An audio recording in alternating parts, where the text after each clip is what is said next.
Juan capítulo 1, versículos 9 al 12. Aquella luz verdadera que alumbra a todo hombre venía a este mundo. En el mundo estaba y el mundo por él fue hecho, pero el mundo no le conoció. A lo suyo vino y los suyos no le recibieron. Mas a todos los que le recibieron, a los que creen en su nombre, les dio potestad de ser hechos hijos de Dios, los cuales no son engendrados de sangre, ni de voluntad de carne, ni de voluntad de varón, sino de Dios. En esta mañana veremos aquí en estos versículos 9 al 12 que la nueva creación comienza en el corazón del hombre por la fe. Veremos dos puntos en esta mañana en el pensamiento de Juan. En primer lugar, versículos 9 al 11, vamos a decir que rechazar a Jesús mantiene en las tinieblas. Rechazar a Jesús mantiene en las tinieblas. Versículos 12 y 13, que recibir a Jesús por la fe produce una nueva vida. Ese es el Evangelio de Juan, la historia de la nueva creación. Dios quiere traer una nueva creación a este mundo y comienza primero en el corazón del hombre. Como en Génesis capítulo 1, la creación comienza con el universo, los astros, las estrellas y finalmente en el sexto día, la corona de la creación de Dios, ¿cierto? Que es el hombre creado a su imagen y semejanza. Ahora en la nueva creación, todo comienza a partir del hombre para llegar finalmente a los cielos nuevos y la tierra nueva. Hemos visto hasta aquí que el Evangelio de Juan tiene el propósito de presentar al Señor Jesucristo como Dios y que por la fe, cualquier persona que venga a Él por la fe, a su sacrificio perfecto, recibirá el perdón de sus pecados y la vida eterna. Juan dice en su propósito del libro, en el capítulo 20, versículos 30 y 31, hizo además Jesús muchas otras señales en presencia de sus discípulos, las cuales no están escritas en este libro, pero éstas se han escrito para que creáis que Jesús es el Cristo, el Hijo de Dios, y para que, creyendo, tengáis vida en su nombre. Por medio de dos formas, el apóstol Juan quiere presentarnos a Jesús como Dios, y para que este testimonio de la obra de Jesús pueda traer la salvación y la vida eterna a los pecadores. En primer lugar, dice aquí, señales. Por medio de señales. Muchos de los milagros, así le llama Juan a los milagros, señales. Muchos de estos señales que están en Juan no están en otros evangelios. Hemos dicho que más del 90% del evangelio de Juan en su contenido es único de Juan. No se encuentran los demás evangelios, en los 3 evangelios sinópticos. Estos milagros, estas señales, testifican que Jesús es el Mesías. Y también por las declaraciones que Jesús hizo, como por ejemplo los yo soy, son declaraciones de Jesús que revelan que Él es Dios. De eso se trata el libro. Las señales de Jesús que demuestran que Él es el Mesías y las declaraciones de Jesús que aseveran, que afirman claramente y abiertamente que Él es Dios. Ahí tenemos los dos conceptos clave. Jesús es el Cristo, es decir, es el Mesías, es el Salvador del mundo, y el Hijo de Dios, que es Dios mismo encarnado caminando en este mundo. En los primeros versículos vimos que Jesús es el eterno Dios, vimos que es el Creador, luego vimos que es la fuente de vida y de luz. Y la semana pasada estuvimos viendo que Dios va a enviar a los suyos para dar testimonio de esa luz al mundo también. En este día entonces vamos a ver que la nueva creación comienza en el corazón del hombre por la fe. Versículo 9 dice, aquella luz verdadera que alumbra a todo hombre venía a este mundo. Esta luz que viene a todo hombre nos demuestra que hay suficiente testimonio de la luz de Dios, de la gracia de Dios, de la misericordia de Dios para las personas en este mundo. De modo que no hay ninguna excusa en la humanidad para decir que no hay suficiente mensaje, no hay suficiente testimonio de Dios para que puedan alcanzar la salvación. Eso es lo que dice este versículo, porque dice que la luz vino a este mundo y alumbra a algunos hombres. Lo dice la Escritura, a todos los hombres. De alguna manera, en la providencia de Dios, en la misericordia de Dios, hay suficiente luz para todos. Mire por favor conmigo Romanos capítulo 1, versículo 19 y 20. Porque lo que de Dios se conoce les es manifiesto, pues Dios se lo manifestó, porque las cosas invisibles de Él, su eterno poder y deidad, se hacen claramente visibles desde la creación del mundo, siendo entendidas por medio de las cosas hechas, de modo que no tienen excusa. Capítulo 2 ahora, verso 12. Porque todos los que sin ley han pecado, sin ley también perecerán, y todos los que bajo la ley han pecado, por la ley serán juzgados. Porque no son los oidores de la ley los justos ante Dios, sino los hacedores de la ley serán justificados. Porque cuando los gentiles que no tienen ley hacen por naturaleza lo que es de la ley, estos, aunque no tengan ley, son ley para sí mismos, mostrando la obra de la ley escrita en sus corazones, dando testimonio a su conciencia y acusándoles o defendiéndoles sus razonamientos, en el día en que Dios juzgará por Jesucristo los secretos de los hombres conforme a mi evangelio. ¿Hay suficiente luz? Sí, hay suficiente luz. Hay una ley incluso escrita en los corazones de todos los hombres que les testifica de la luz de Dios para salvación. Y para que esta nueva creación que comienza en el corazón del hombre pueda entrar, debe romperse esta capa de tinieblas que enceguece los ojos y el corazón de todo hombre pecador que está en este mundo. Solo el poder de Dios y esta luz tan limpia, santa, puede penetrar el corazón. Y lo hace a través de una espada que logra penetrar y cortar esta tiniebla. La espada del Espíritu, que es la palabra de Dios. No tenemos otro medio para romper esta resistencia, este rechazo. Por más que tengamos buenas palabras, buenas técnicas o métodos, lo único que va a romper el corazón duro de un pecador será la espada de la palabra de Dios. Por eso que debemos predicar la palabra de Dios, el Evangelio de nuestro Señor Jesucristo contenido en la palabra de Dios y confiar en la obra de ella. Mire Juan capítulo 16, por favor, versículo 6. Jesús hablando: antes, porque os he dicho estas cosas, tristeza ha llenado vuestro corazón. Pero yo os digo la verdad, os conviene que yo me vaya, porque si no me fuera, el Consolador no vendría a vosotros, mas si me fuere, os lo enviaré. Y cuando Él venga, convencerá al mundo de pecado, de justicia y de juicio. De pecado, por cuanto no creen en mí; de justicia, por cuanto voy al Padre y no me veréis más; y de juicio, por cuanto el príncipe de este mundo ha sido ya juzgado. ¿Hay suficiente luz? Solamente somos los portavoces de Dios. Ese es nuestro ministerio como iglesia. Llevar simplemente el Evangelio y entregarlo. Sembrar la semilla de la palabra de Dios y confiar en ella. Versículo 10 de Juan capítulo 1. En el mundo estaba, y el mundo por él fue hecho, pero el mundo no le conoció. Como ya hemos dicho, la maldad en el corazón del hombre, esa tiniebla que enceguece, no permite que pueda entrar la luz del Evangelio.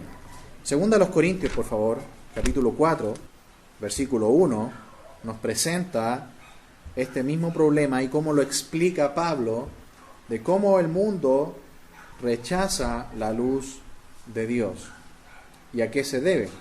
Segunda a los Corintios 4:1, por lo cual, teniendo nosotros este ministerio según la misericordia que hemos recibido no desmayamos. Antes bien renunciamos a lo oculto y vergonzoso, no andando con astucia ni adulterando la palabra de Dios, sino por la manifestación de la verdad, recomendándonos a toda conciencia humana delante de Dios. Pero si nuestro evangelio está aún encubierto, entre los que se pierden está encubierto, en los cuales el Dios de este siglo cegó el entendimiento de los incrédulos, para que no les resplandezca la luz del evangelio de la gloria de Cristo, el cual es la imagen de Dios. Pablo dice que hay que entregar este evangelio sin adulterar la palabra de Dios, confiando en Dios, porque ella va a obrar en el corazón de los hombres.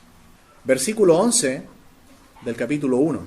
A lo suyo vino y los suyos no le recibieron. Para poder comprender esta difícil expresión, este difícil versículo, podemos mirar con cuidado el contexto anterior, los versículos anteriores que hemos leído. Si usted se fija, Juan dice, a lo suyo vino. Lo dice en neutro. Está en género neutro. No es ni femenino ni masculino. Dice lo suyo. Cuando se usa una expresión neutra como esta, normalmente lo hacemos para encerrar una lista de cosas o un cúmulo de información. Por ejemplo, nosotros decimos esto es, ¿cierto? En neutro, para mencionar una gran cantidad de cosas y no enumerarlas una por una. Se usa el neutro entonces para expresar, por ejemplo, la salvación que tenemos en Cristo. Allí, por ejemplo, en Efesios, capítulo 2, hay un ejemplo, versículos 8 y 9. Dice, porque por gracia sois salvos por medio de la fe. Y luego, ¿qué dice? Y esto, en neutro, no de vosotros, pues es don de Dios. ¿Cuál es el don de Dios? ¿Solo la fe o la gracia? Cuando se habla en neutro es para decir todo lo que se dijo antes. Es decir, el don de Dios, ¿cuál es? Todo, en la salvación. Todo es don de Dios, todo es regalo de Dios. La gracia, la fe, todo lo que dice Pablo desde el versículo 1 del capítulo 2. Aquí entonces Juan está usando una misma expresión, lo suyo. ¿Qué es lo suyo según los versículos que hemos leído? Desde el versículo 1 leemos que Jesús es eterno, es el Dios eterno. Y luego, en los siguientes versículos dice que Jesús es el creador. ¿De qué cosa? Dice Juan, de todas las cosas. Por lo tanto, ¿qué es lo suyo? La creación, que incluye no solamente el universo, los planetas, las estrellas, al hombre también, a la humanidad. Todo eso es propiedad de Dios en Cristo Jesús. Él es el propietario de todo porque Él es el creador. Toda la creación es de Dios y toda la humanidad es de Dios. Todo lo creado le pertenece a Él. Porque recordemos, Juan es el evangelio de la nueva creación. ¿Y él qué quiere hacer con la creación antigua, que fue contaminada por el pecado? Quiere hacerla de nuevo. ¿Y él a qué vino? Vino a lo suyo, a restaurar su creación. Acompáñeme por favor a segunda epístola de Pedro, capítulo 3. La creación entera será reemplazada por una nueva. ¿Cómo lo sabemos? Por muchos pasajes, en especial como este. Segunda epístola de Pedro, capítulo 3, versículo 8. Mas, oh amados, no ignoréis esto, que para con el Señor un día es como 1000 años, y 1000 años como un día. El Señor no retarda su promesa, según algunos la tienen por tardanza, sino que es paciente para con nosotros, no queriendo que ninguno perezca, sino que todos procedan al arrepentimiento. Pero el día del Señor vendrá como ladrón en la noche, en el cual los cielos pasarán con gran estruendo, y los elementos ardiendo serán deshechos, y la tierra y las obras que en ella hay serán quemadas. Puesto que todas estas cosas han de ser deshechas, ¿cómo no debéis vosotros andar en santa y piadosa manera de vivir, esperando y apresurándoos para la venida del día de Dios, en el cual los cielos, encendiéndose, serán deshechos, y los elementos siendo quemados se fundirán? Pero nosotros esperamos, ¿qué cosa? Según sus promesas, cielos nuevos y tierra nueva, en los cuales mora la justicia. ¿Qué le va a ocurrir a la creación antigua? Va a ser totalmente cambiada. Va a ser, lo dice Pedro literalmente, quemada y hecha otra vez, nueva, tal como fue en el inicio, antes del pecado. Así que uno de los propósitos por el cual vino el Señor Jesucristo a este mundo, Dios encarnado, lo hizo, ¿para qué? Para comenzar el proceso de iniciar la nueva creación, que no solamente incluye el corazón del hombre, incluye también la creación misma. Luego, en segundo lugar, dice, y los suyos no le recibieron. El Señor Jesucristo viene, por supuesto, de un linaje específico de la humanidad, que es el linaje de Abraham, el pueblo de Israel, la nación de Israel. Pero la nación de Israel le rechazó. Y eso es una de las cosas que también en detalle el Evangelio de Juan lo explica. Mire por favor conmigo, capítulo 12 de Juan, versículo 37. Pero a pesar de que había hecho tantas señales delante de ellos, ¿cuál era la respuesta? No creían en él. ¿Cuál es el propósito del Evangelio de Juan? Presentar las señales que Jesús hizo para demostrar que Él es el Mesías, el Cristo. Pero, ¿cuál fue la respuesta? Rechazo. No creían en Él. Versículo 38. Para que se cumpliese la palabra del profeta Isaías que dijo, Señor, ¿quién ha creído a nuestro anuncio y a quién se ha revelado el brazo del Señor? Por esto no podían creer, porque también dijo Isaías, cegó los ojos de ellos y endureció su corazón, para que no vean con los ojos y entiendan con el corazón y se conviertan y yo los sane. Isaías dijo esto cuando vio su gloria y habló acerca de él. Con todo eso, aún los gobernantes, muchos creyeron en él, pero a causa de los fariseos no le confesaban para no ser expulsados de la sinagoga, porque amaban más la gloria de los hombres que la gloria de Dios. Los suyos no le recibieron, a pesar de que Jesús declaró pública y abiertamente que Él era Dios, que era el Hijo de Dios, a pesar de que hizo todas las señales mesiánicas, no creyeron. Juan capítulo 3, por favor, verso 1. Había un hombre de los fariseos que se llamaba Nicodemo, un principal entre los judíos. ¿Quién era Nicodemo entonces? Era, vamos a decirlo así, el jefe, la máxima autoridad espiritual en el pueblo de Israel de aquel tiempo. Verso 2, este vino a Jesús de noche y le dijo, Rabí, sabemos que has venido de Dios como maestro, porque nadie puede hacer estas señales que tú haces si no está Dios con él. ¿Sabían ellos, los religiosos del tiempo de Jesús, sabían que Jesús cumplía con los requisitos para ser el Mesías? Sí lo sabían, pero sabiéndolo, no creían en él. Es un rechazo obstinado de la luz. Sabiéndolo, rechazan a Jesús. Y cuando se rechaza a Jesús, se mantienen, ¿dónde? En las tinieblas. La luz vino a este mundo, pero los que están en tinieblas, viendo la luz, sabiendo y viendo cómo la luz reprende las tinieblas en las que ellos están, más endurecen sus corazones y no quieren rendirse a Dios y creer.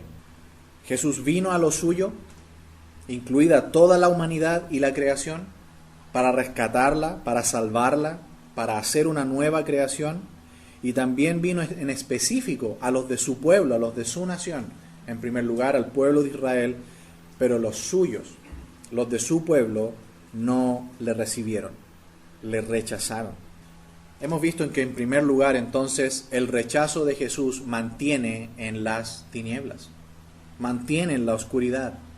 Pero versículos 12 y 13 en esta mañana veremos en segundo lugar que recibir a Jesús por la fe produce una nueva vida.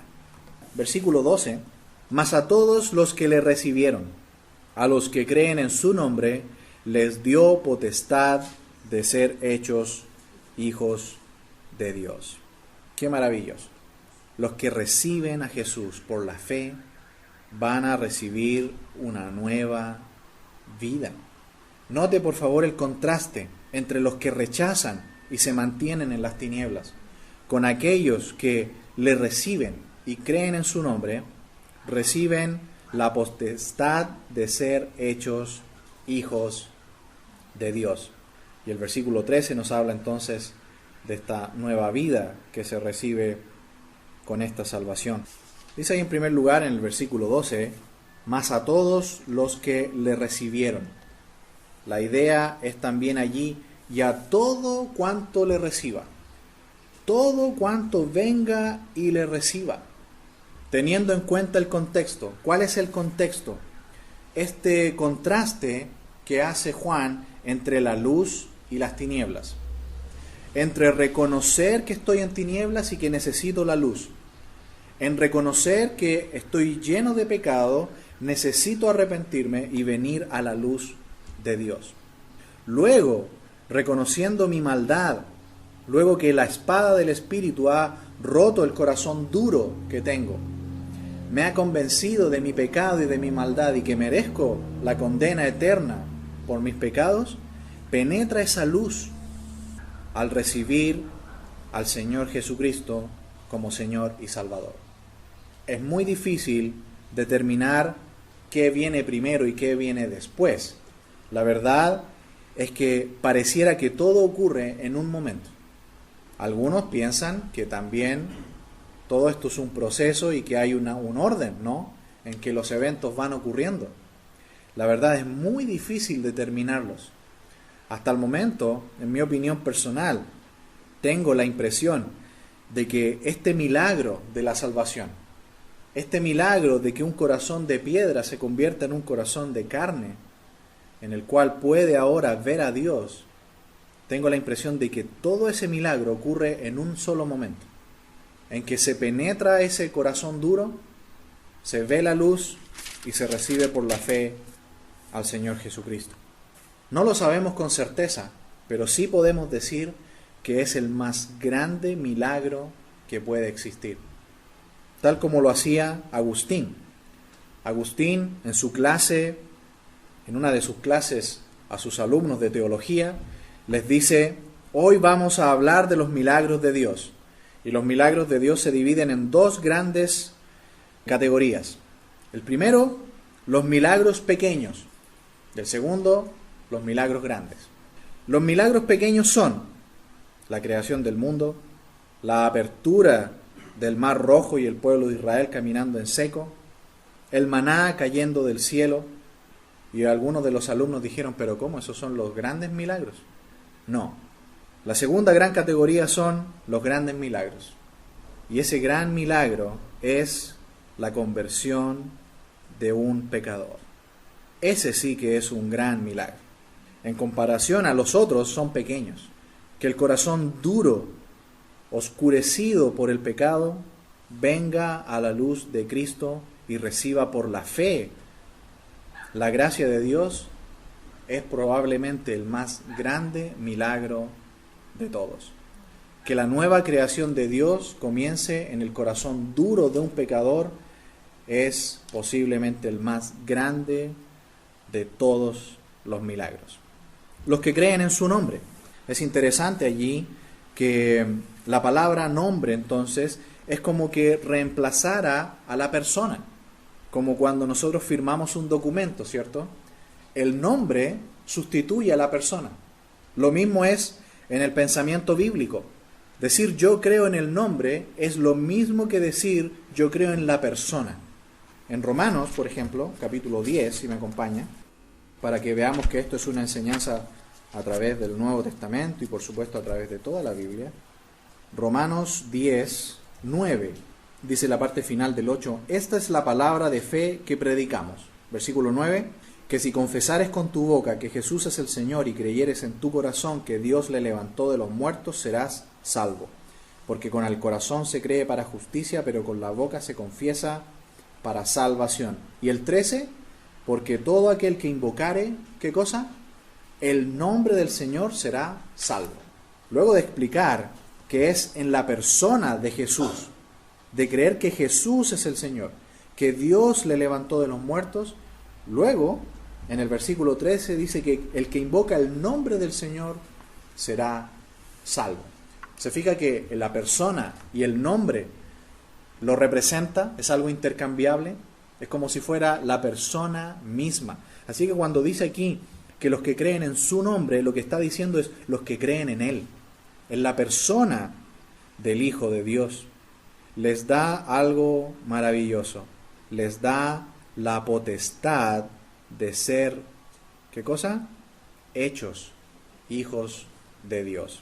La palabra allí, potestad, no es la palabra mérito, porque no es un mérito nuestro, sino que es una potestad o una autoridad que nos ha sido dada de otra persona a nosotros. No es un premio, es una potestad, es una autoridad que nos ha sido dada de otro. Y la palabra dio nos da la idea también allí de regalo. Es decir, es un regalo que tiene el sello de la autoridad de Dios. Y esa es la salvación. Lo da Dios con su autoridad, con su sello, y el título es Hijo de Dios. Qué maravilloso, hermanos. Solamente por reconocer nuestra maldad, nuestro pecado, cuán alejados estamos de Dios, cuánto merecemos su ira sobre nosotros, pero por haber ido allí a los pies de su cruz, haber tomado del manantial de su sangre preciosa, recibimos gratuitamente por la fe la salvación, sin ningún mérito, sino por potestad de Dios, Hijo de Dios. No hay mayor título en este mundo que ese, para cualquier persona, puesto que mucha gente en este mundo se jacta de algún título, o de su apellido, o de su familia, pero no hay otro mayor que el de Hijo de Dios, porque tiene el sello, la autoridad, y es un regalo de Dios. Una nueva vida, versículo 13, los cuales no son engendrados de sangre, ni de voluntad de carne, ni de voluntad de varón, sino de Dios. Vemos en este versículo que esta nueva vida es imposible producirla por nosotros mismos. Esta nueva vida tiene que venir de otro la tiene que dar. Porque si nosotros estamos muertos, perdidos, el pecado ha desfigurado totalmente la imagen y semejanza de Dios que teníamos en nuestra vida, ahora esta nueva vida, esta nueva creación, dice allí, engendrados, hechos de nuevo, formados de nuevo, viene solamente del poder y de la voluntad de Dios. Retomemos por favor la lectura allí en el capítulo 3, Juan capítulo 3, versículo 3. ¿Recuerdan a Nicodemo? ¿Sabía Nicodemo que Jesús era el Mesías? Sí, lo sabía, pero aún así no quisieron creer. ¿Cuál es la respuesta del Señor? Cuando Nicodemo le confiesa, Jesús, sabemos que tú eres el Mesías, porque cumples todas las profecías y cumples con las señales que se habían predicho en el Antiguo Testamento. Jesús le responde. Respondió Jesús y le dijo, de cierto te digo, que el que no naciere de nuevo no puede ver el reino de Dios. Jesús le dice claramente, Nicodemo, tiene que haber un nuevo proceso de creación. Se necesita una nueva creación, una transformación total del ser del hombre. Nicodemo al parecer le entiende literalmente porque le responde, versículo 4, Nicodemo le dijo, ¿cómo puede un hombre nacer siendo viejo? ¿Puede acaso entrar por segunda vez en el vientre de su madre y nacer? Respondió Jesús, de cierto te digo, que el que no naciere de agua y del Espíritu no puede entrar en el reino de Dios. Lo que es nacido de la carne, carne es, Y lo que es nacido del Espíritu, Espíritu es. ¿Cómo lo explicó Juan en los versículos anteriores? Entendámoslo de la siguiente forma. Dice el versículo 13 del capítulo 1, los cuales no son engendrados de sangre, ni de voluntad de carne, ni de voluntad de varón. Eso es cuando Jesús dice, el que no naciere de agua. Versículo 6, lo que es nacido de la carne, carne es. Ese es el paralelo. Y luego Juan dice, al final del versículo 13, ¿cómo son engendrados? De Dios. No son engendrados ni de sangre, ni de voluntad de carne, ni de voluntad de varón, sino de Dios. ¿Y cómo lo explica esto Jesús aquí en el capítulo 3? Del Espíritu. Nacer del Espíritu. Versículo 6, y lo que es nacido del Espíritu, Espíritu es. Versículo 7 del capítulo 3, no te maravilles de que te dije, os es necesario nacer de nuevo. El viento sopla de donde quiere y oyes su sonido, mas ni sabes de dónde viene ni a dónde va. Así es todo el que es nacido del Espíritu. Es algo de Dios, es algo que no podemos entender quizás humanamente. Es un milagro, es una verdadera hazaña que un hombre pecador, perdido, con un corazón duro, contrario a Dios, nazca de nuevo. Pero Dios lo puede hacer. Y hemos visto entonces en este pasaje que en segundo lugar, versículos 12 y 13, recibir a Jesús por la fe produce una nueva vida. Cuando colocamos nuestra fe en la persona y obra del Señor Jesucristo, Él hace esta nueva creación, que no la podemos entender. La vemos, sí, como el viento que va y viene, como dice Juan allí en las palabras de Jesús. Sabemos que ocurre, sí, que ha ocurrido en nuestra vida esta transformación, esta nueva creación en nuestro corazón, que no fue hecha por voluntad de hombre, ni por la carne, sino que fue un nacimiento espiritual. Y ahora, hermanos amados, somos propiedad de Él, le pertenecemos a Él. Y cuán agradecidos debemos estar de que Él nos haya dado esta salvación, haya producido este milagro en nuestro ser gratuitamente, solo por su gracia. Vimos en esta mañana que la nueva creación comienza en el corazón del hombre por la fe. Vimos en primer lugar en los versículos 9 al 11 que rechazar a Jesús mantiene en las tinieblas. Todos aquellos que aún rechazan y no quieren creer se mantienen en las tinieblas y están en un serio peligro. Cada paso que dan en este mundo no es más que un paso más hacia el infierno, hacia la condenación eterna. Pero hemos visto la esperanza que nos da el Evangelio del Señor Jesucristo en los versículos 12 y 13, que todo aquel que recibe a Jesús por la fe, producirá Dios en él una nueva vida. Y que todo esto redunde en la gloria para Dios, porque Él merece toda la gloria por el cambio que ha hecho en nuestras vidas. Oremos.